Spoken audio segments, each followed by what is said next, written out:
at a rate of 8% over the next 5 years, the hard skills developed through these programs have been more relevant.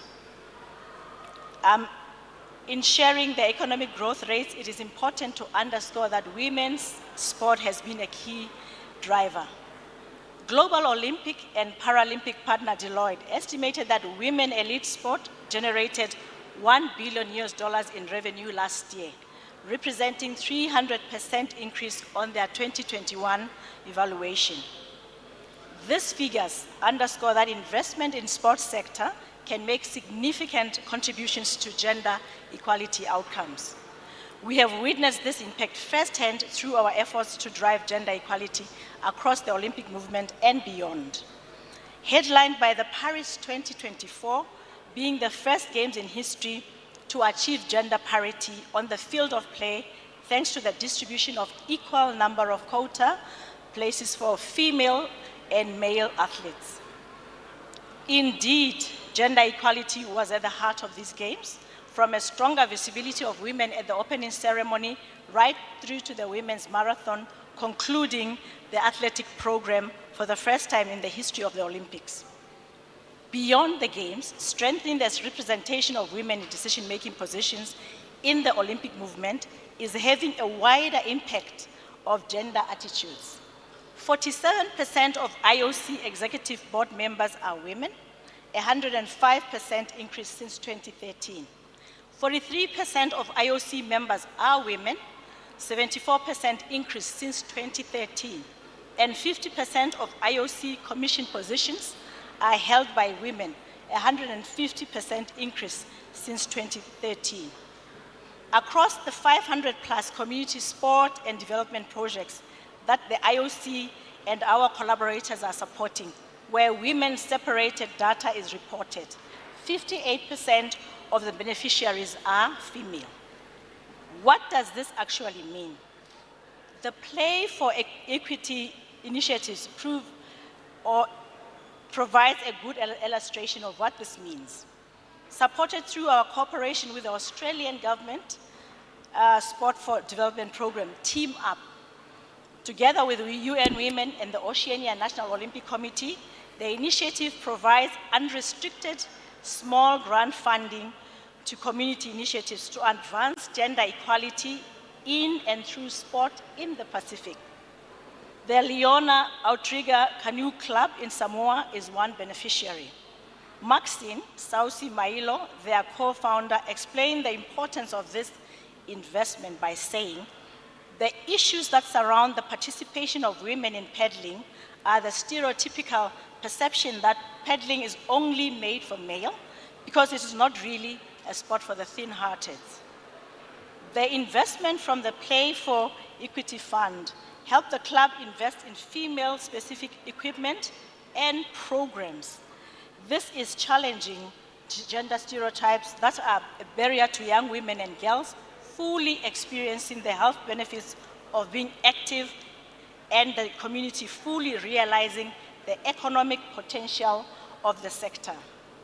We are in the midst of the greatest displacement since World War II, with over 120 million people impacted.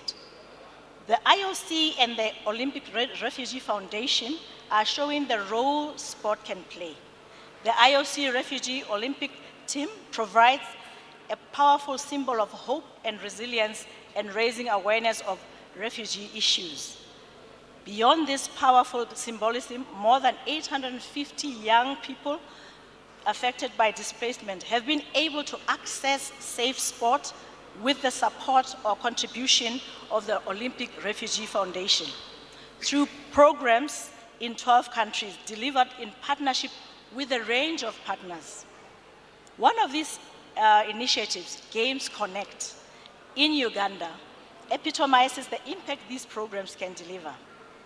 And a randomized control trial, a first of its kind in sport and displacement contests, found that the program structured sport for protection activities significantly reduced symptoms of anxiety and depression and provided tangible mental health and social inclusion benefits for refugees and host community members.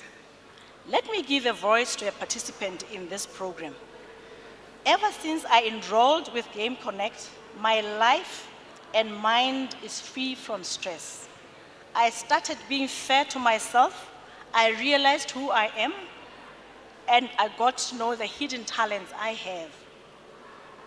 This impact and many more sport-based projects are concrete and backed up by growing evidence, and they are low cost and deliver a tangible social return on investment. But there's significant potential and a need to scale up and expand their reach and subsequent impact.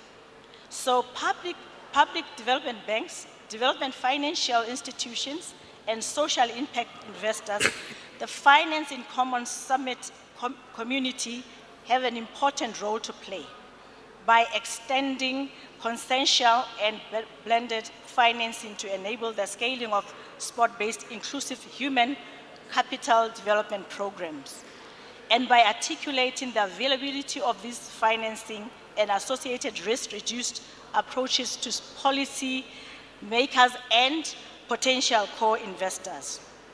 In conclusion, the International Olympic Committee and the Coalition for Sport for Sustainable Development stands ready to work with you and advance these objectives. Because it is only by working together that we can ensure more young people in precarious economic situations facing gender inequality, social exclusion, and displacement can realize the positive benefits and return on investment that sport-based human capital development programs can deliver. Thank you. Matlohan, thank you so much for opening. Yes, I think you deserve a good round of applause for opening this panel. I think we heard what our objective is. I think you have very inspiring experiences to share, but also a very rigorous approach about identifying the impact of these initiatives. It can't be overestimate how important it is that we have the globally leading sports organization working on sport to deliver these social outcomes. It's sport itself that has to be reconfigured to a huge extent, such as education systems as well, to be able to deliver these social outcomes. I now turn to Andrea Benassi, Head of Public Affairs, Communication, ESG Projects, and Sustainable Development. That's already a strong message in your title of the Istituto per il Credito Sportivo e Culturale. Now we have heard this morning Antonella Baldino already explaining that this development bank has a very special mandate to carry out and finance sport-based infrastructure and sport projects. I thank you for limiting your presentation today to the second part we want to focus on, which is rigorous attempts to evaluate the impact of sport. And I would like to hand you over, because this is a quite complex subject to dive into, as you will see. Over to you, Andrea. Yes, thank you very much, Philippe. I have to win this personal challenge with you because you don't believe that I will stay in 6 minutes, but I'll do my best. I would like to start really and be very short concerning what the sustainable development definition is for PDBs, because normally sustainable development definition is do produce benefits for current generation without harming the ones of the next generations. But for normal, let's say, traditional banks, the definition is directly linked to comply with all the regulations that should help you to deliver a good sustainable development. For PDBs, it's something more, and ICSC as a PDB really has this objective of going beyond what is a real compliance, which is important, but the mission is quite different. This is not only a question for ICSC, it's for all PDBs, but we have the privilege to represent and invest in sport and culture. There are two sectors, the fields of activities that by definition are delivering sustainable development. So down here I have a report what is the situation of ICSC and in general of banks and companies. This is the figure representing when you have to apply to become a benefit corporation, so somebody really involved in sustainable development, you receive a score. As you can see in the left side of the figure, of the slide, we are in the regenerative, so-called regenerative paradigm, but the average, as you can see in the right side, is much below 80, which is the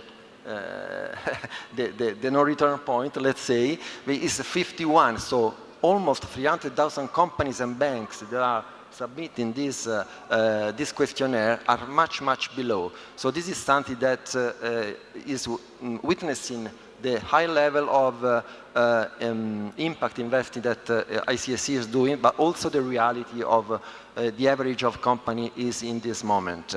Well, one word on methodology and functioning of this data platform, which is a strategic tool for the Institute to deliver what I was saying until now. So we really use this tool because this is the first, how can I say, contact with the Institute when potential beneficiaries of our investment, of our financing, is applying us. So they have to be, let's say, scored by this platform, which is giving back to mainly two indicators: the ESG factors, risk factors rating, which is important, I will tell you more in a minute, and the social return of investment. This is the methodology which is utilizing international standards, so it's an accredited platform.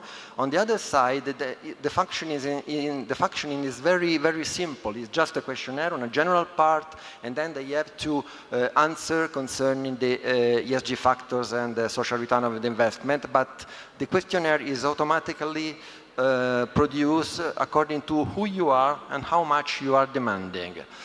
And these are the dashboards that the platform is giving back. Down there you can see that you have the real score concerning ESG factors, but also the two-dimension graphics on the guidelines that you are following, complying or not, such as certification, health and safety at work, business continuity, so all the main factors concerning ESG factors. And this is the dashboard concerning social return of investment, where really you have to demonstrate which is the generated outcome compared to the investment, and not just the output. But we'll tell you more in a minute also on these things at the last slide. And this is the process that we have used to build our platform. So we started with a portfolio estimation of 30 years. We did this in 2023, so the portfolio is 1993-2022, that was giving back a good results, but above all a gap analysis of where we had to invest more to be more and more sustainable developers. And then on this basis we built the platform, which is an ex-ante evaluation based upon the declaration of the potential beneficiaries. And then we have evaluated around 1,200 projects until now in 22 months of life of the platform, and the results are really, really encouraging. What is more important are the point 3 or 4. The 3 is the monitoring, because now we are evaluating self-declaration of potential beneficiaries. When we start with the monitoring, we will see if they have built the infrastructure with our money, with the money that we lent, according to what they declared. So this is very important. And last point is the integration, full integration in the engine of the bank, in the risk processes. This is the most important thing, because in the end, this is the last and conclusive slide. What the Delta platform is for, why is it strategic? Because when we are going to giving back an ESG rating, it means that we are really verifying if there is a concrete risk for the investment, not just, they are called ESG non-financial, but in the end they are really financial. So we are raising this kind of risk factors to the same dignity, to the same level of the traditional evaluation that banks are used to conduct. This is very, very much important, and this is what is really distinguishing us. Second point is the result of the social return of investment. It means that we are not to evaluate just the output of our investment, but our objective is the outcome and the impact. So we do care not the result, immediate result, which is an instrument in the end that the beneficiary will produce with the investment, but the outcome. So what, how the beneficiary will ameliorate his behavior, his education, his production, and then the impact, which is the return, the final return on its community. So this is really distinguishes us as a PDBs, ICSC. So we do not care just for the output as a normal bank, but we do care for the impact, the final one. Thank you very much. Thank you so much, Andrea. You made it in, I believe, 6 minutes. The timer fell apart, so I'm estimating your time. I don't know how you managed, but I think we learned 3 things from this presentation. Number one, here you hear some form of the language development banks and other investors speak, and that we need to take into consideration for making the business and government case for sport. Number two, you have a leverage. You're driving system change by this methodology on your clients, on your co-funders, on blended financing instruments, and on the beneficiaries in fine, through this consideration of not only the financial but also the social and economical impact of your investments. And thirdly, this sort of methodology is what partners of the Development Banks Coalition for Sport bring to the table for all other members in this coalition. Thank you so much, Andrea. I now turn to Céline Guilquin, Head of Social Link Department, Agence Française de Développement. Céline, I don't know how to introduce your intervention. It's the hardest challenge, I believe, of all panelists to try and make it in 6 minutes, because you tick all the boxes that need to be ticked here. As Agence Française de Développement, we are here thanks to you, to a big deal. Thanks to you, we have this coalition of Development Bank for Sustainable Development through Sport. One day I will get that title right. And I don't want to limit any of your interventions. You have a joker. Try to make it in 6 minutes, please.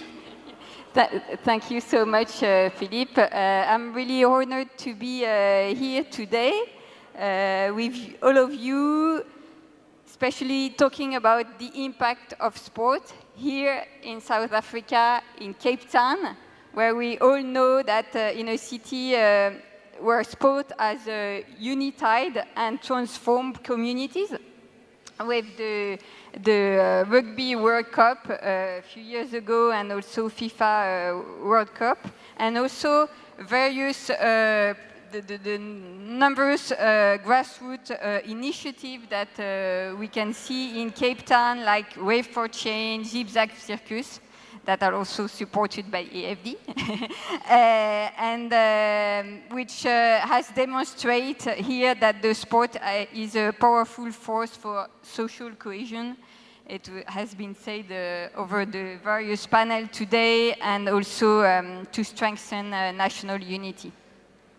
I really wanted also to thank the first 2 panelists for their inspiring words and presentation. It's very exciting, and especially IOC, of course, for your leadership for all of us to make sport as a vehicle for inclusion, and especially for gender equality, which is a key priority, and IOC is a key partner of AFD. So at AFD, we share this conviction that sport is a strategic tool for social progress, education, economic empowerment.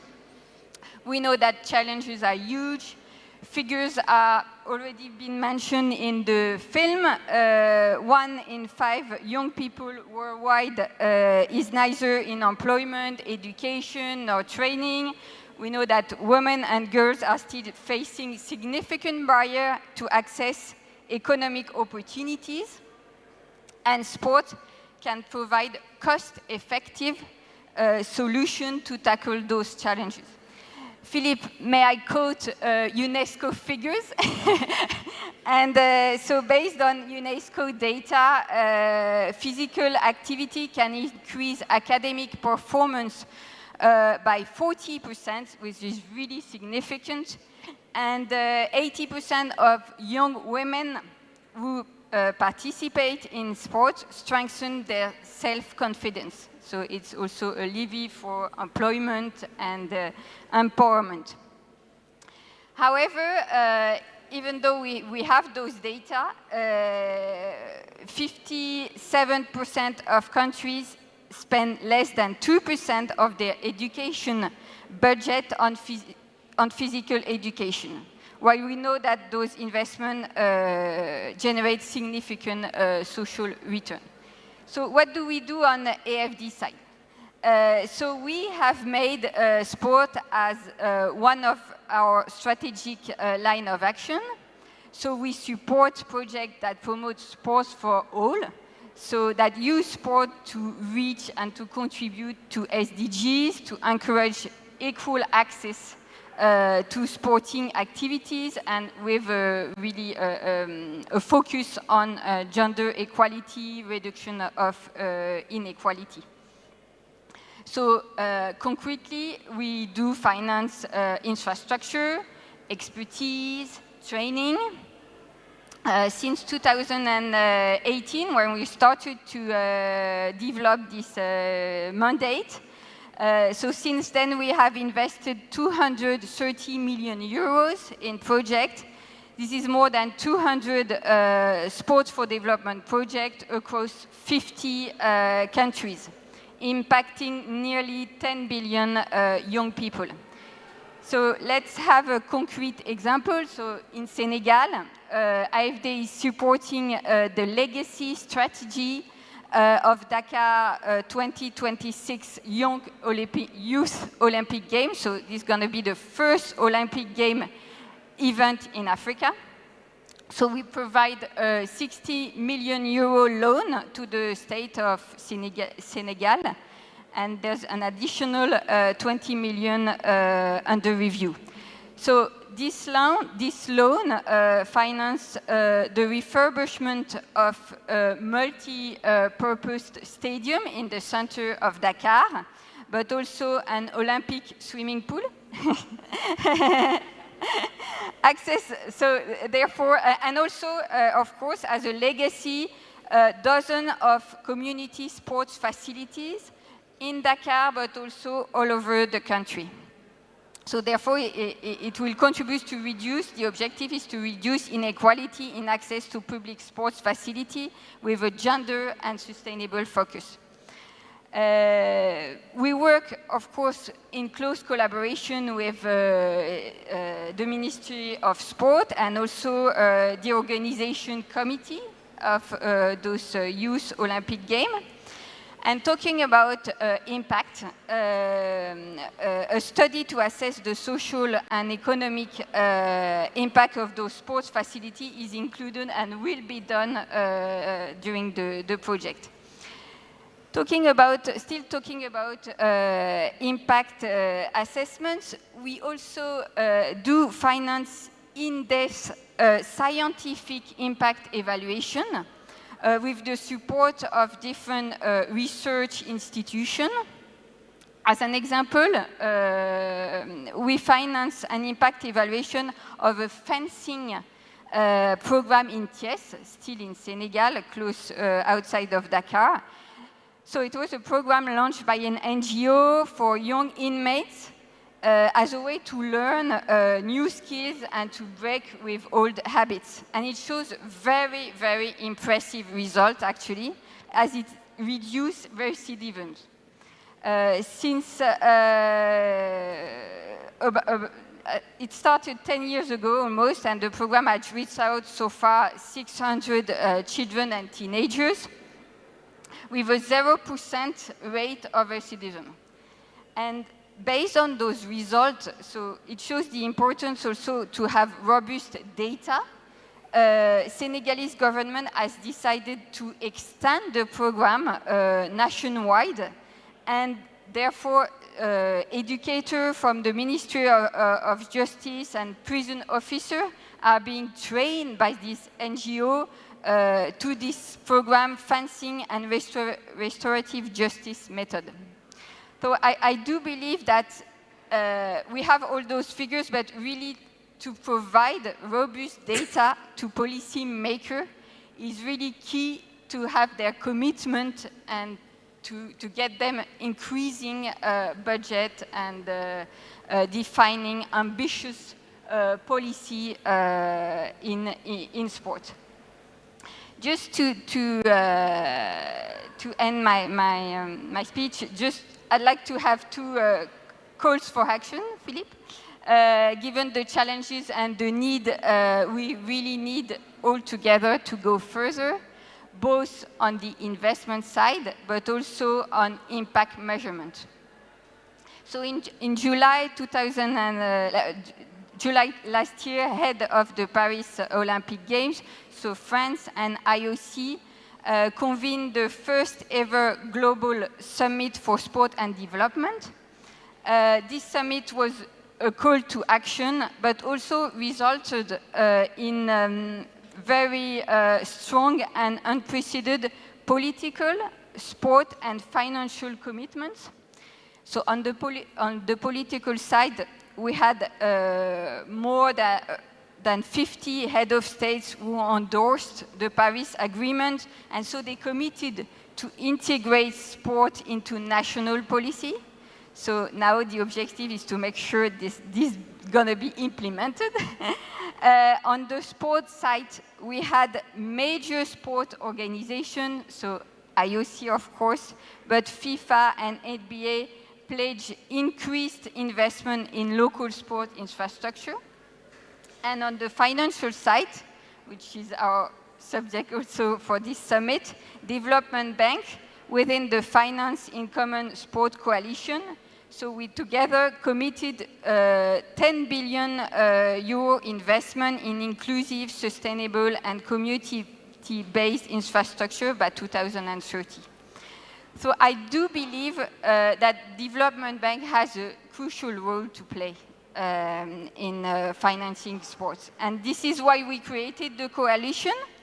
I'd like to thank CSC for their leadership in this movement and try to attract more investment. I'm very happy to announce that we have 20 new financial institutions that will join us at our coalition meeting tomorrow morning. So please, if there's any other interest, please feel free to join us. So this is a very good news. And the second call will be regarding impact measurement.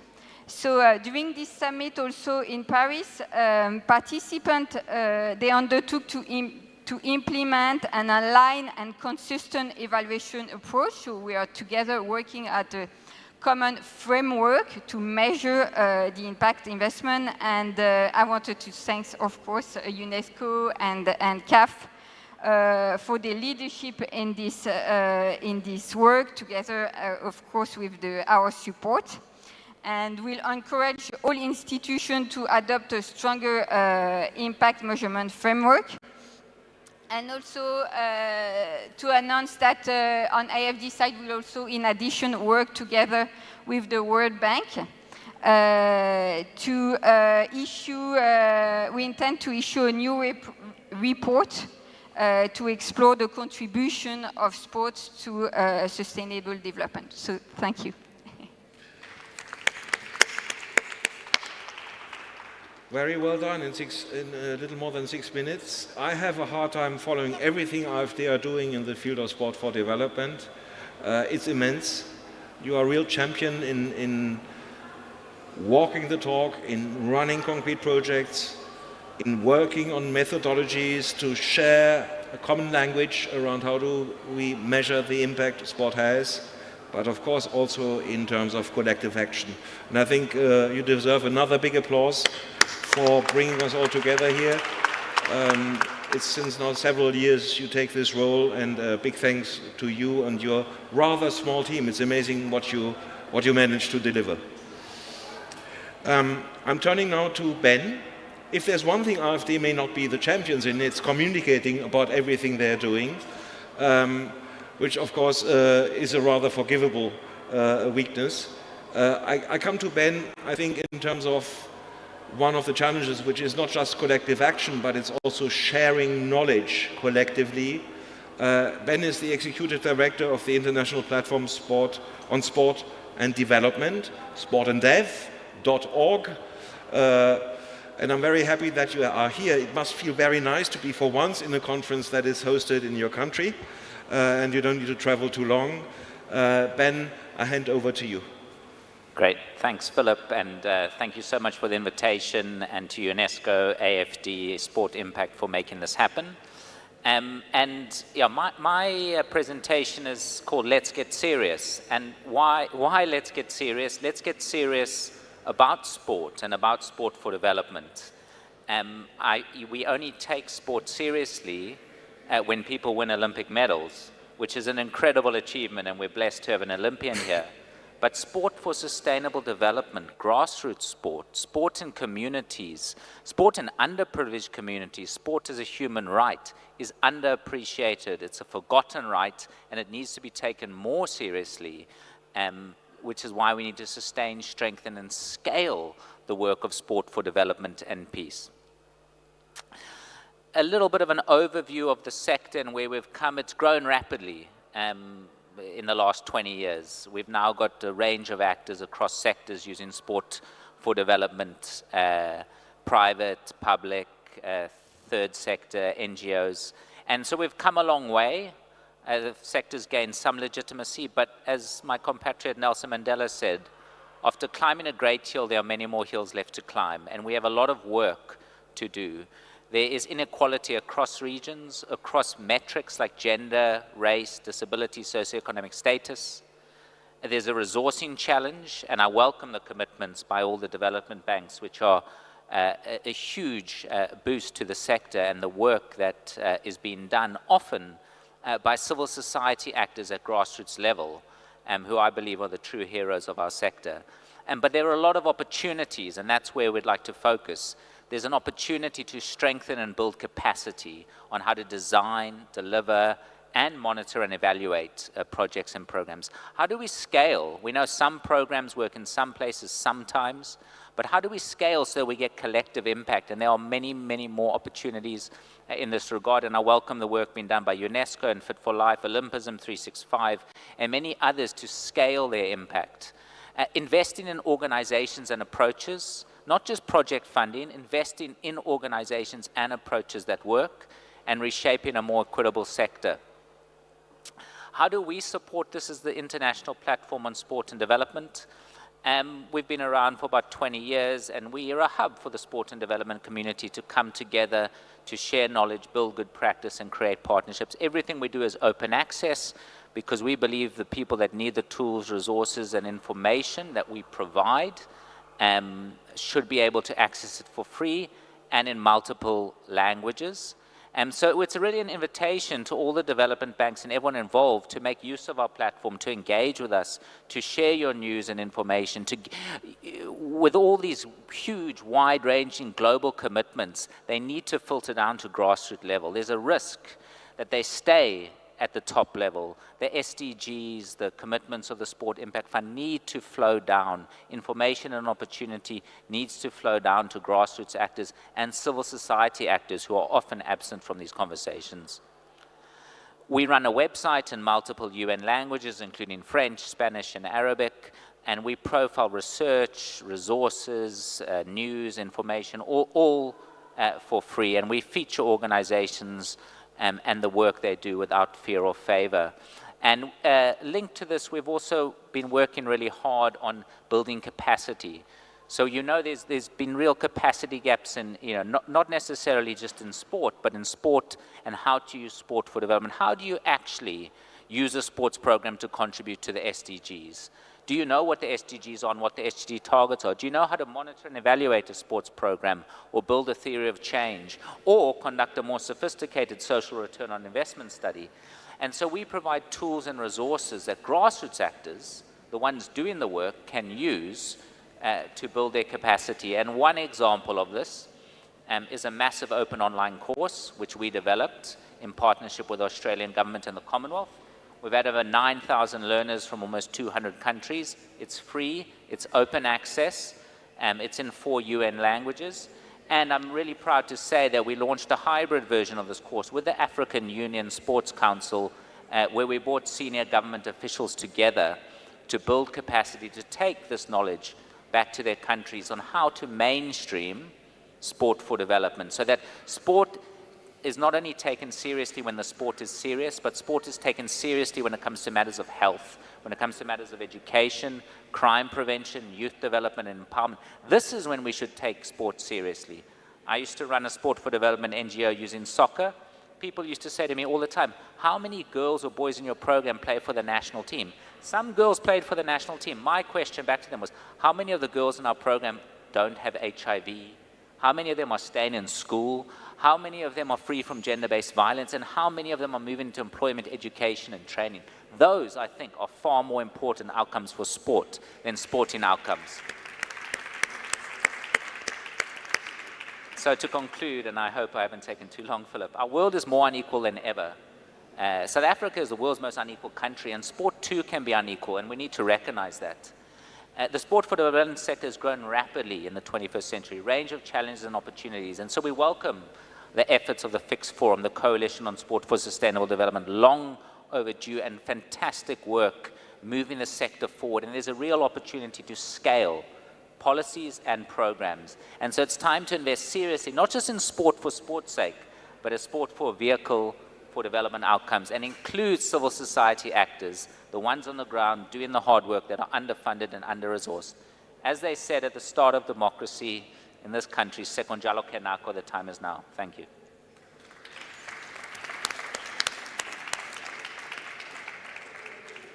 Thank you so much, Ben. I think Ben personifies in many ways the Sport for Development movement. You have been on a long journey and still you are so passionate about what this is all about. I like also having you quoted for once a Nelson Mandela quote I didn't know so well, while the other one is being used and used. Still the best thing that has been ever said about sport for development. And you, I think, showed very concrete solutions that exist, technical solutions and capacity to really use sport and dev for knowledge sharing, capacity development. But firstly, I would honestly want to say thank you to Kerry from DBSA and Jacob from SafeHub, just for giving me this opportunity and for allowing an athlete to have a seat at the table. I think it's such an important role.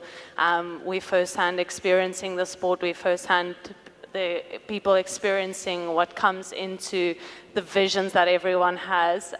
So I'm very grateful to be on this panel, to be in part of the discussion. It's very intimidating to kind of be on this side. I prefer being in the pool.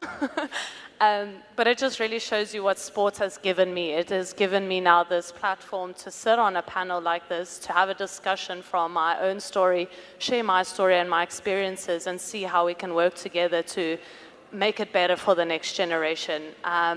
And I think what they've all been saying is so true. Sport has really just changed my life in the emotional side, in like who I've become. I've always said swimming has blessed me with such amazing characteristics that I can take into the next chapter of my life. We know that sport doesn't last forever in terms of having it as a career, but to stay healthy, I'm grateful that sport has given me that, where I really love exercising, and it does me good. It keeps me sane in my mind, it keeps me calm, it keeps me on my toes. But I think what I'm very grateful for is that my story, the greatness of the story, but also the sadness, is that I am part of that where it wasn't being treated fair. I can see I'm first-hand experience of not being funded by my federation, purely funded by my dad, knowing that I couldn't make a career out of my sport is sad to say. Of course, yes, I do have sponsors, but we really just rely on sponsors, and that's not enough compared to what maybe the males get in the sport. So it's amazing to see the participation and just even the stats that you were saying with Olympics. It was so awesome to see that we had kind of the same a number of women participating than men, but we purely participate because we genuinely love the sport. We know that if we had to make it in a career, it's a different story. We know how much time and dedication it takes to kind of become just an Olympian, not even like winning a medal, just being able to get to that top level, how much time it takes, and to know that you're putting in all this time in something and you don't really know if it can be a career, you don't know whether you're going to be able to have money to put food on the table. It's hard to fully commit into something like that. And I think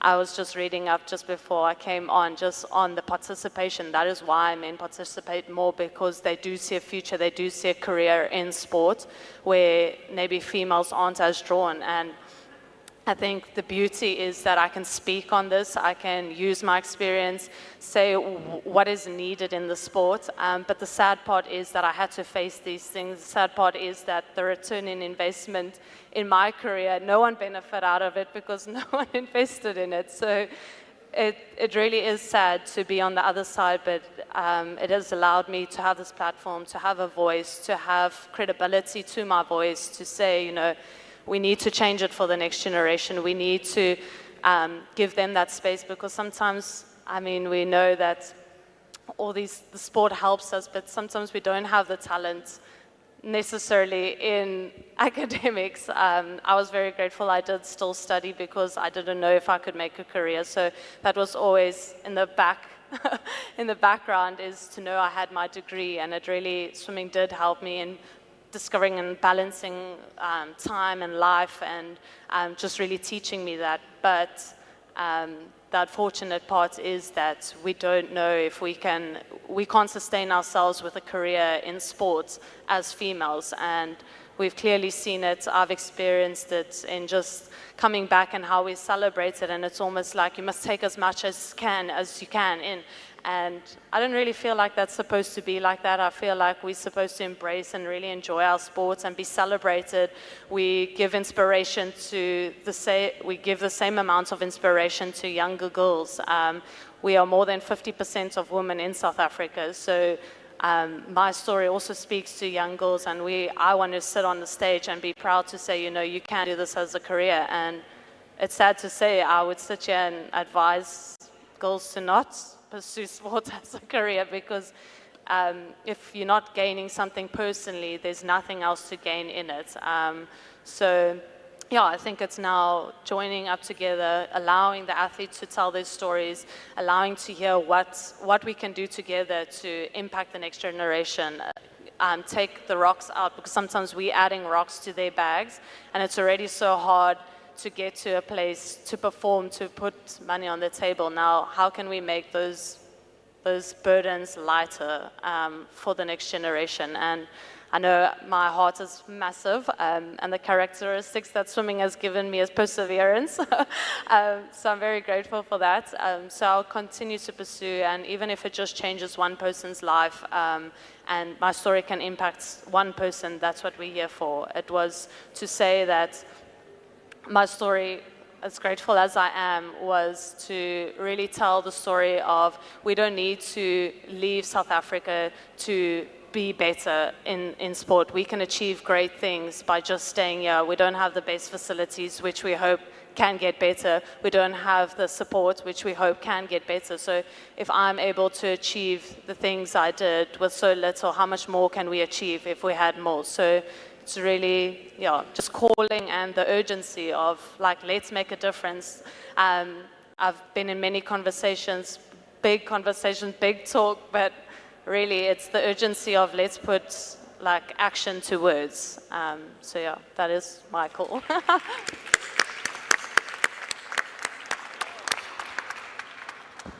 nothing about sport without athletes and practitioners, right? This is so important, Tatjana, this voice.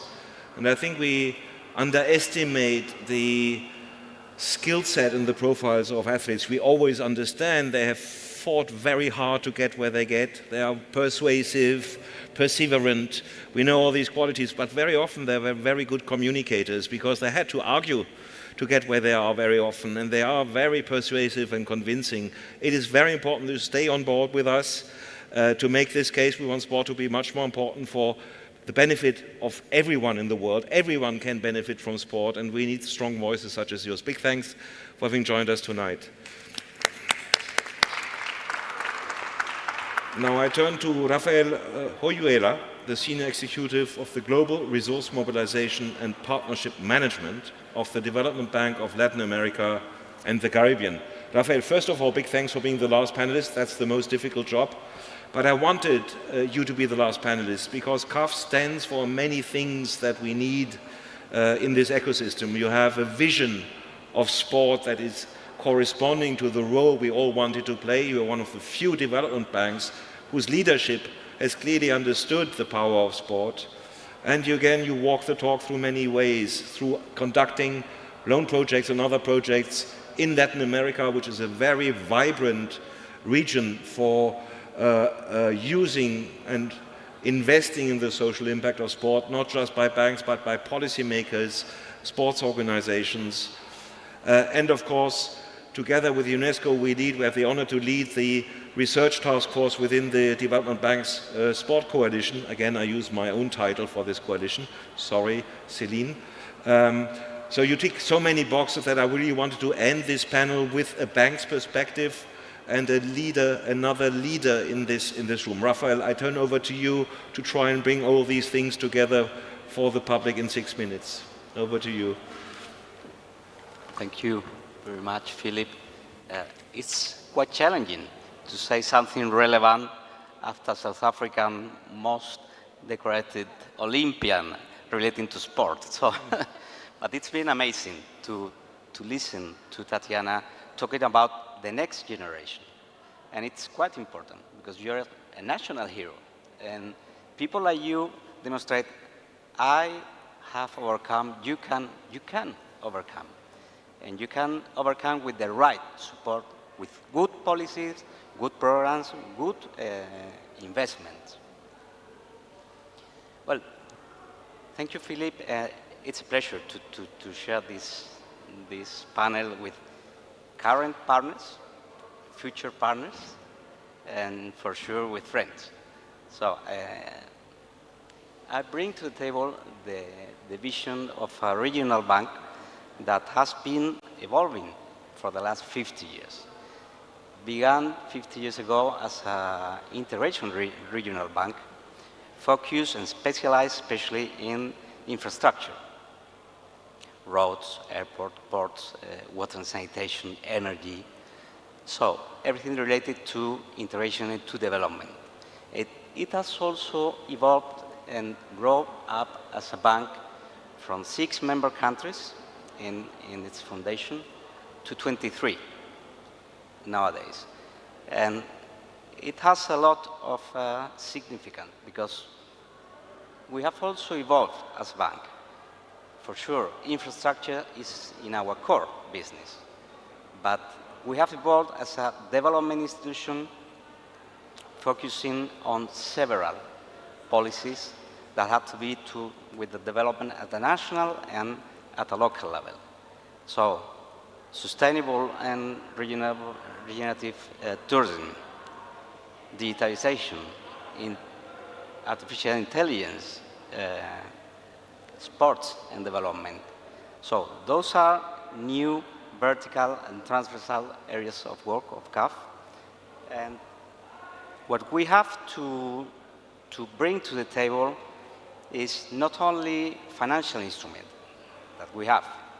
We have to bring to the table, first of all, ambition to impact in pilot projects and specific projects on the ground in hundreds of people, to impact thousands of people and impact positively through sport millions of people. that's, I think, that the right ambition of a multilateral institution like ours.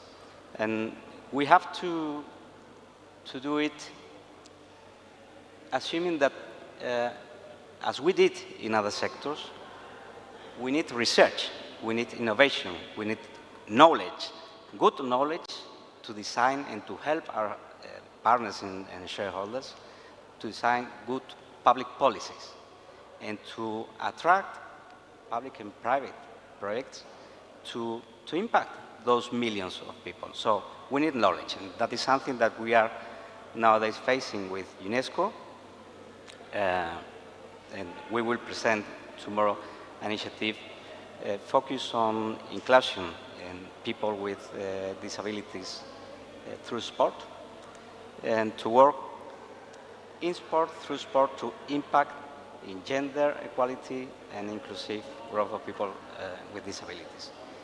And we also know that you cannot design good policies and good projects if you don't have the feet on the ground. So you need pilot projects to take information, good information from the field, to check if it works, if it doesn't work, and to adjust your policies and investments. Because if we want to scale from 100 to 1,000 or to million, we need to attract investment, and we need to design good investment tools, and to that extent, we need good information. It's the same in energy, good project preparation in infrastructure, it is the same.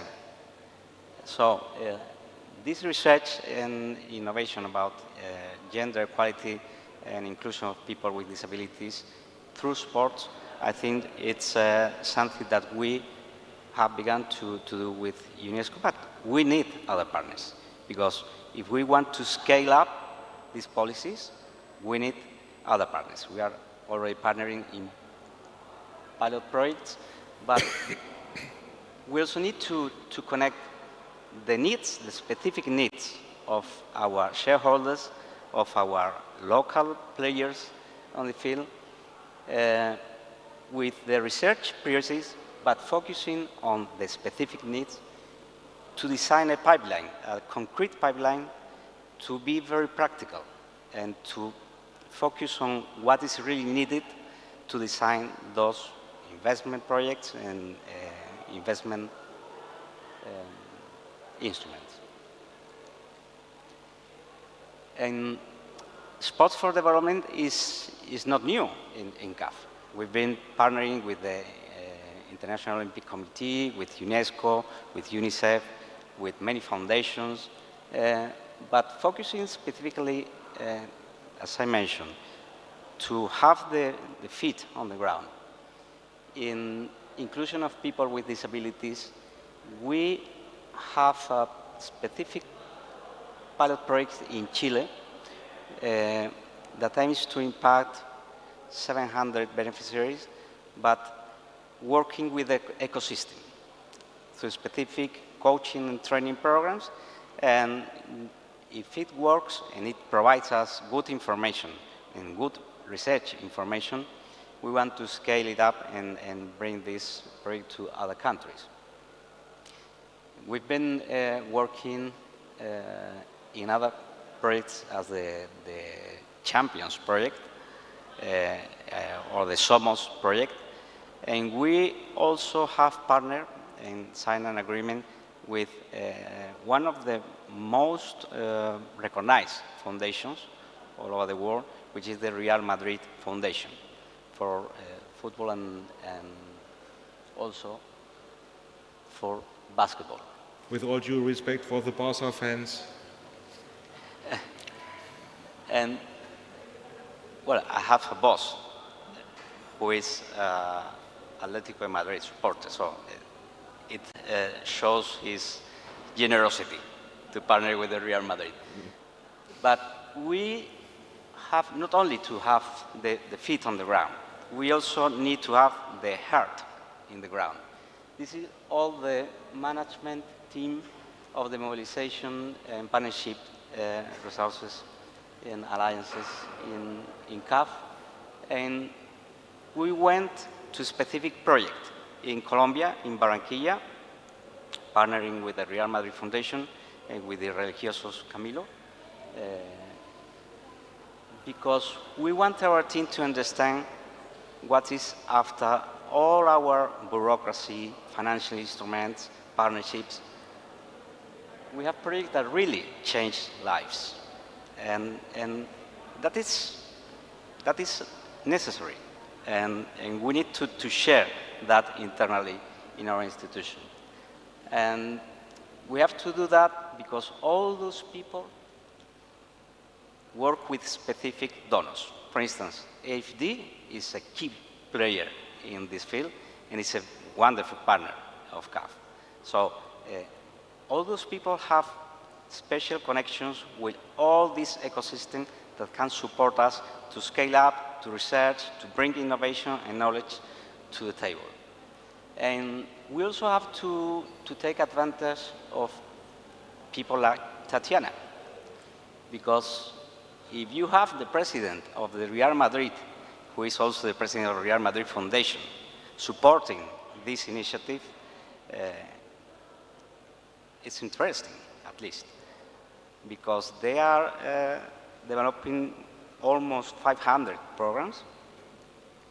Every year, they impact 40,000 young people and children, and we are partnering with them not only to develop and to support those specific projects.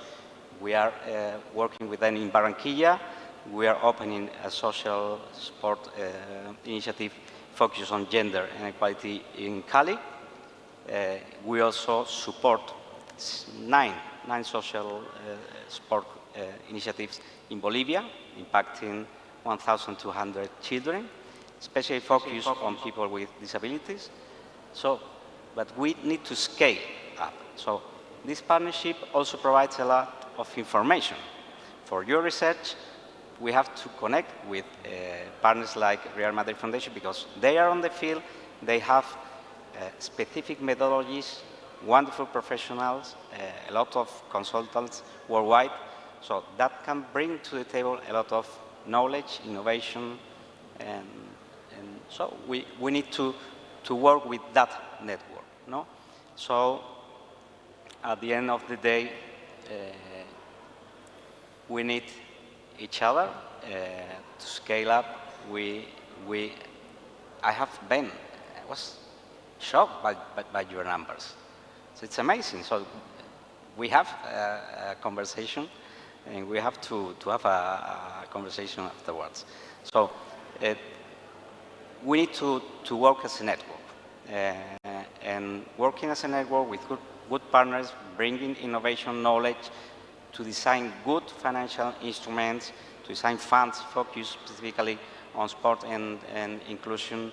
So I think that's the way to do it. So we are doing that in Latin America, but we also connect with other areas. No? So we have to think big, be ambitious, and have very good and the right partners. Thank you very much.